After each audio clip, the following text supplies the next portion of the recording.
Hello, everyone. Welcome to the Phillip Siddiq Show. It is my honor and pleasure to have Patrick Gilles, the director of I'm Charlie Walker.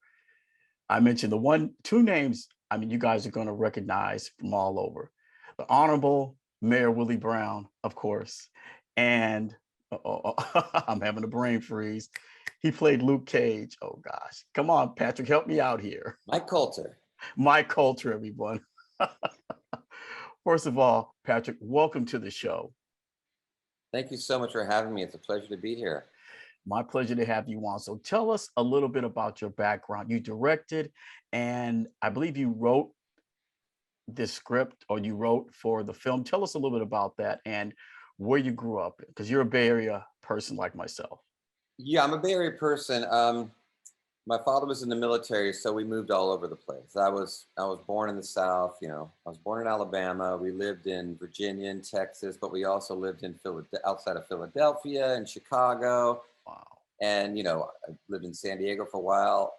So I've had the privilege to see our the entirety of our country in its extreme sort of points. Haven't lived in the dead center yet, but driven through it. It's there's a lot. Our country's so big, you get so many stories. And Charlie himself was a transplant, and when he came to California, he left the Korean War and wanted to be his own boss and start a trucking company. So he wrote a book in the 90s called America is Still the Place, based upon his experience in 1971. I met with him and Bill O'Keefe, our executive producer, and they asked me to write up a script. It was sort of my audition. Mm-hmm. And they liked what I did, so they asked me to continue. And then, the next step was, should we make a movie? Now I have an experience in filmmaking and video, and I had done a feature before and several shorts. So, they had seen my material. We all worked together and got it done. I mean, it's a monumental task making an indie, low budget, period piece. Yes, it is. And in the Bay Area, everything's more expensive. So we had, Yeah. we had a lot of barriers in our way, but perseverance, great Bay Area crew, great Bay Area actors, and then we went out to Hollywood to find some big names. Mm-hmm. Now, Bay Area. Now, I've shot little independent films here too, and we would call it back in the day guerrilla filming. No permits. You're shooting at night. You're running, gunning. Yeah. Talk to us about some of the challenges you had and how you overcame them to get this gem to the big screen. Thank you for saying that. We did use permits because, we did have a crew. We were Screen Actors Guild. We were SAG. We had that union, and we were on the radar. So when we had our big crew, we had permits in town. We would rent. We shot in San Francisco and high rises. We would do, we'd rent out an office space because they had these sort of fractional rentals. So that became, our Tower Oil, Mr. Bennett's office, Yes. And that's the kind of bootstrap stuff that as an indie filmmaker, you kind of have to do. You kind of go in and saying, yeah, we're going to shoot some video, but you don't go in saying we're making a film. And then, we found the one private beach in California you could shoot on, out in West Petaluma, West Sonoma. And they were great. And, they were cool because a lot of people shoot commercials out there. So they were sort of ready for us and the cameras. There were moments where it was just me as a second unit with a smaller camera, and maybe two other people and our actor. And that was fun. That felt like, real indie filmmaking, where it was, 5 people on a set and you're just trying to get some pickup shots. So we did it all. Yeah, it's a very intimate atmosphere when it's like that. It's real tight, real close. And how many, maybe 1 or 2, we're going to get to some scenes I'm going to ask you about without spilling any spoilers. But there's a couple of scenes. There was one where I guess that's his wife talking to Charlie in the motel room with the daughters. That brought chills. I had chills. How did you direct that particular scene? And specifically, how did you direct Mike Colter? Because he shows a lot in that scene. I don't know, something we just said started my Alexa, so I got to go unplug it. Hold on a second.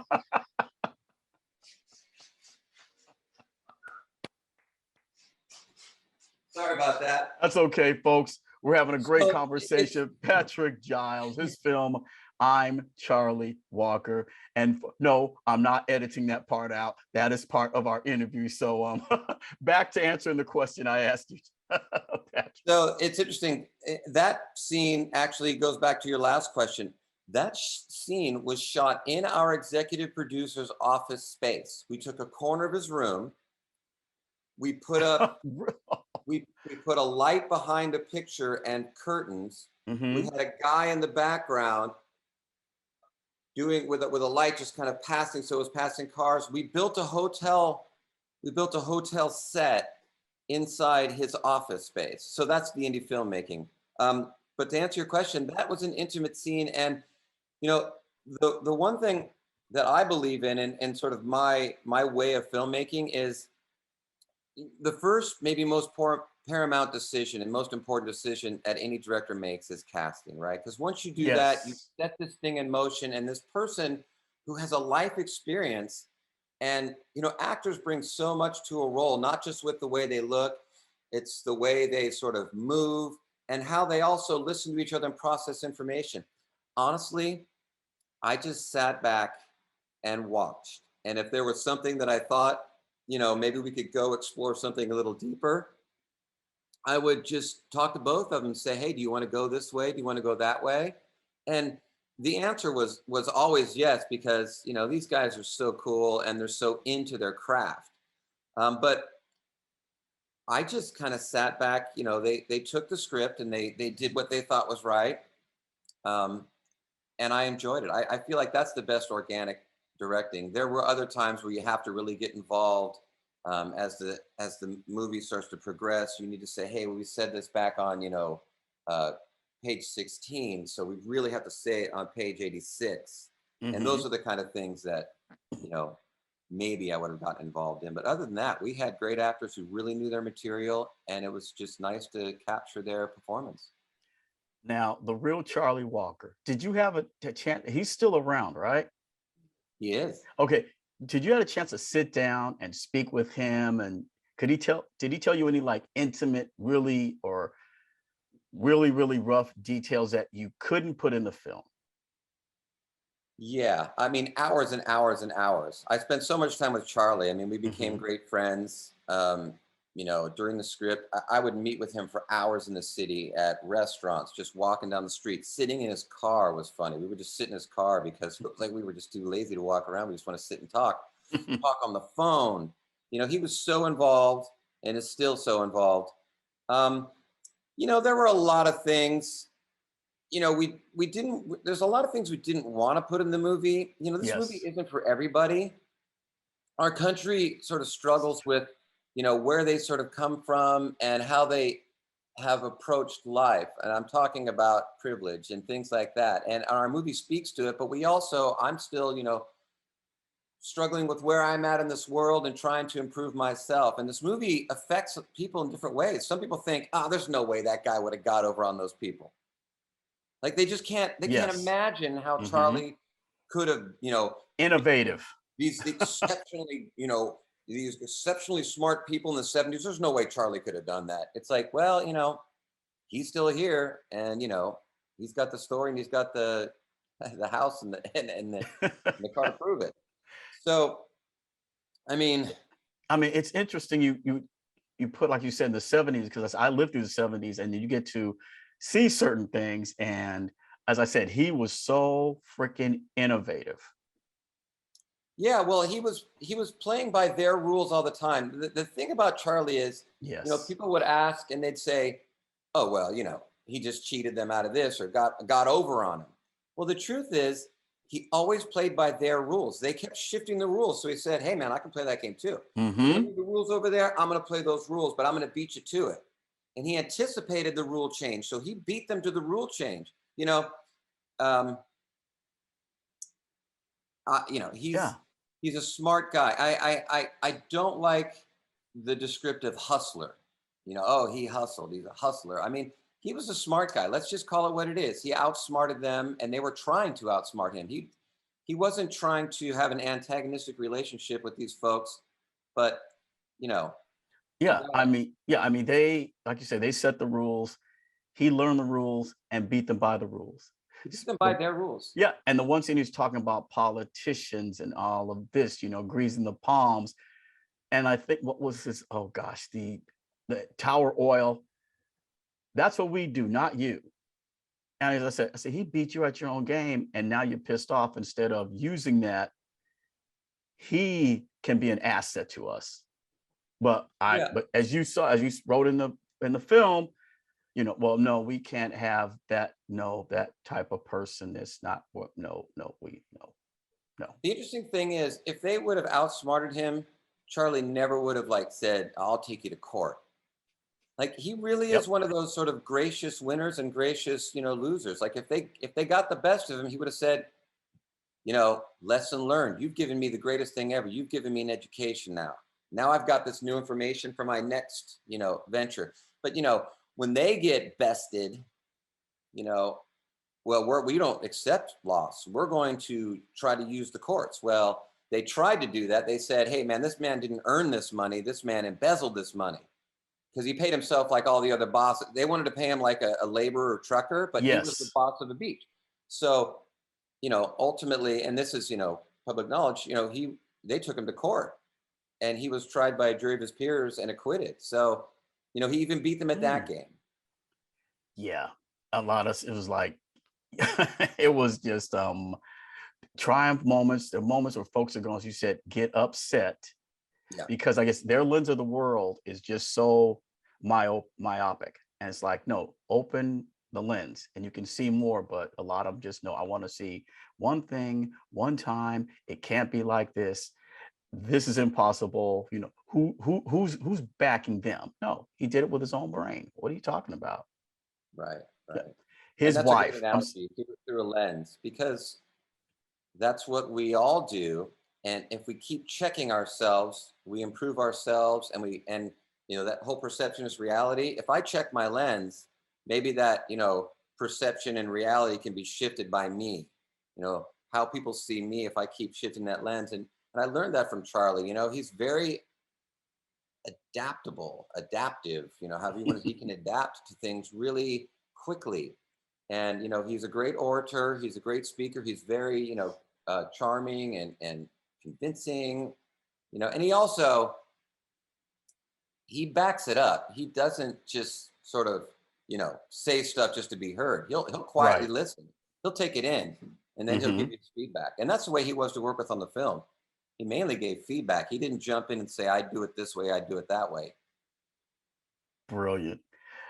How did you get the Honorable Mayor Willie Brown? I mean, I think I have it 1 minute and 4 seconds, or 1 minute and 2 seconds. I'm like, that's the freaking mayor. How did you get him involved in this, in your project? So yeah, I didn't get him. Charlie got him. So the interesting thing about that story is he's friends with Charlie Walker, and he's also friends with our executive producer. And when late in the game, when it sort of came up that maybe we could find something for Willie to do, because he was a movie reviewer. He's also an actor. He's been in The Godfather 3. He's been in other films. And, you know, he's a great figure and a great presence. So Charlie and Bill asked him. And so the best kind of thing we could come up with an intimate scene was just to put him with our lead actor. And kind of a great way to do that is to put somebody in a closed space like a car. So we said, hey, let's write up a scene where, you know, because Charlie's taking cabs in the movie, instead of just having, you know, hiring an actor for that, let's just have him be our cab driver. And when I met with Willie Brown, the Honorable Willie Brown, he was so excited because he actually worked as a cab driver in the 50s to put himself through law school. You're kidding. No, and all the outfit he's wearing was his own wardrobe from the 50s. He kept his leather jacket and he kept his tie and his hat. And that's get out of here. Get out. It was so great. And when things work out like that, you just go with it. I'm just awestruck. I mean, okay, that's his original stuff. I always remember the mayor Willie Brown from Wilkes Bashford. So that's surprised he kept his all original clothes. Yeah. And he was so great on set. You know, he He would tell stories between takes. He was very familiar and comfortable on a film set. You could tell that, he was probably the most experienced person on set. So there wasn't much directing. It was more, sitting back and watching, people do their craft. Now, casting Charlie's wife, I will get her name wrong. Safiya Fredericks. Right. How was that directing her with the chemistry with Mike Colter? Did she get nervous? Did she say, "Oh God, this is Luke Cage"? Did she just Because as my mom says, Mr. Colter's a very, very handsome guy. Did she keep a lid on it, or did she swoon? No, she is a stage actor.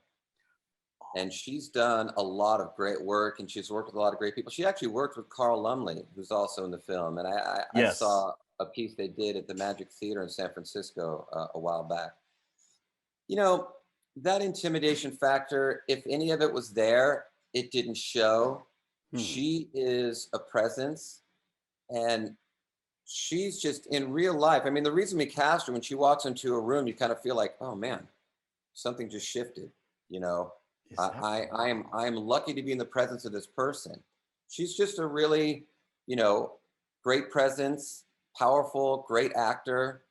And I didn't see any of that. If anything, it was probably the opposite. It's like, man, Mike was probably like, I better bump up my game because she's for real. She's great. Wow. She knows her stuff. Great. How would you describe your particular directing style? Because several different directors, they have different styles of directing. What would yours be considered as? Collaborative, hopefully. Everyone has the script. Everyone has the material. I encourage, we didn't do one take, so there's different styles. So like a Tarantino type of thing is read what's on the page. I hired you to, read my words. I don't do that. And then, sort of the, not other end of the spectrum, but a different style is like, with Clint Eastwood, I hear he will, he never says, action or cut.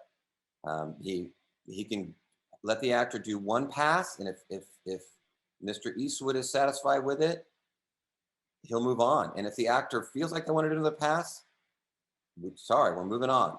The lights are already moving. So somewhere in between that, it's important to get the sentiment and some of the key words, on captured, on the film, which is not film, it's digital, but captured, on the media.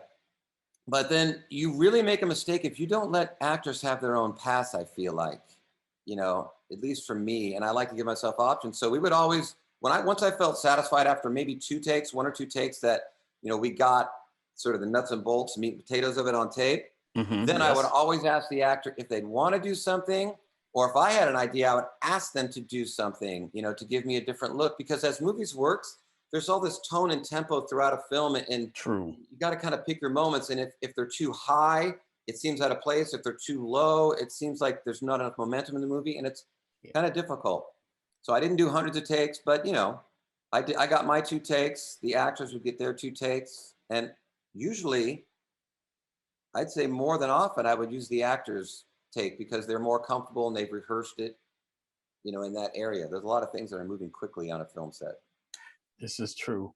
Before we go, the last scene that you have to lean in and watch it. I mean, the closeness of it, the quote, intimacy of the back and forth, when Charlie goes in to meet Mr. Bennett in the office. Yeah. How did you put that together? Because I mean, you're watching this dance here, and Charlie's still one step ahead. Yeah. How did you get them to, I guess, translate that to the film? Because I mean, I speechless when I was watching it. Yeah, it was a boxing match, I felt like, because it does go, one guy is getting the best of the other guy, and then there's like a shift and a move, and maybe, a duck and a punch or something. And then the other guy goes, oh, now I have to react to that because now I'm on fire. So they go back and forth, and, cinematically, we put them, straight across from each other in a very square level shot. So, we didn't put one chair higher than the other. So Right. If you notice, at certain times, Mike is low in his chair, and other times he sits tall, and Dylan does the same thing. And and there was some direction to that, but mostly it was like, you know, we talked about how their bodies were going to move while they said the words to help, you know, illustrate what was happening. And that's my favorite scene in the film. I mean, if you just watch that, I believe that if you watch that scene by itself without the movie, you'd still, you know, walk away with a beginning, middle, and an end, and, you know, feel satisfied that you just saw some interaction. But that's my favorite scene. And it was all built around those two great actors in that moment. Right. Now, folks, he's not saying bypass everything else and just watch this one. No, no, no, no. Watch the whole entire film, because it's like a crescendo. And that scene, and it's like you can't get up and kick the computer or say this guy, you know, but it was just so freaking masterfully done. Yeah, thanks so much, Phillip. I'm serious, Patrick. It was fantastic. I'm sure we're probably running out of time, but everyone, we just had a conversation with Patrick Gilles, his new film, I'm Charlie Walker, starring, oh gosh, help me out again, Patrick. Mike Colter, I knew, and a host of other people. Oh gosh. And it opens up June 10th, anywhere and everywhere, you know, on demand, streaming services. It will be in select theaters for a week starting June 10th. And I think it's Detroit, Atlanta, San Francisco, LA. And yeah, that's it. Okay. Well, folks, hashtag I'm Charlie Walker. I'm serious. If you go see it, I think you'll get something out of it. It's almost like a tribute to Hunter's Point. And just to see the Mayor Willie Brown again. Okay, just go see it and just tell them we sent you, okay? Patrick, Patrick, thank you so much for spending the time with us, man. Good luck with the film. Thank you. Appreciate it.